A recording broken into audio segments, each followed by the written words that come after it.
Assalamualaikum warahmatullahi wabarakatuh. Perkenalkan, nama saya Siti Nurpadila dari program studi S1 Keperawatan. Halo guys, di sini saya akan menjelaskan mengenai pencegahan primer, sekunder, dan tersier terhadap penyakit tidak menular.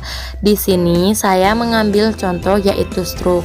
Masih banyak lagi ya penyakit yang tidak menular, cuma di sini saya mengambil contoh yaitu stroke.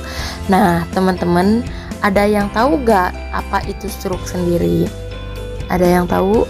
Nah, kalau tidak ada, di sini saya akan menjelasin bahwasanya stroke adalah kondisi yang terjadi ketika pasokan darah ke otak terganggu ataupun berkurang akibat penyumbatan stroke iskemik ataupun pecahnya pembuluh darah stroke hemoragik. Nah, teman-teman, itu dia pengertian dari stroke sendiri.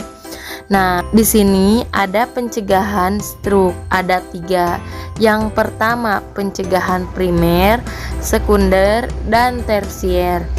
Nah, teman-teman, kita bahas pencegahan primer terlebih dahulu. Nah, dalam pencegahan primer di mana pasien belum pernah mengalami TIA ataupun stroke. Jadi, dalam pencegahan primer ini si pasien itu belum pernah mengalami stroke.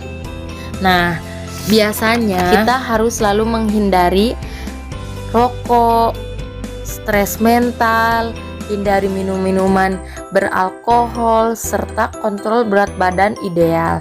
Dan juga kurangi konsumsi garam, cek kesehatan secara rutin, konsumsi makanan-makanan seimbang, serta olahraga teratur minimal 4 kali dalam seminggu. Nah, teman-teman, itu dia pembahasan mengenai pencegahan primer. Selanjutnya ada pencegahan sekunder. Nah, pencegahan ini dilakukan kepada mereka yang pernah mengalami TIA ataupun memiliki riwayat stroke. Nah, ini kebalikan dari pencegahan primer. Jadi, sekunder ini si pasien ini sudah mengalami stroke gitu. Nah, biasanya harus dilakukan pengontrolan tekanan darah, kontrol gula darah, dan juga kontrol penyakit jantung. Nah, kita juga harus menghindari rokok, hindari minuman-minuman beralkohol, dan juga harus turunkan berat badan. Rajin berolahraga, hindari stres, dan juga menggunakan obat-obatan dalam pengelolaan dan pencegahan stroke seperti antiagregasi, trombosit, dan antikoagulan. Di sini juga kita harus melibatkan peran serta keluarga seoptimal mungkin yang dapat mengatasi lenisi sosial dan emosional penderita stroke dengan cara memahami kondisi baru lagi pasien pasca stroke yang bergantung pada orang lain. Nah, biasanya stroke itu kan selalu bergantung kepada orang lain. Nah, kita juga harus selalu mendukung pasien itu yang terkena stroke. Nah, terakhir ada pencegahan tersier.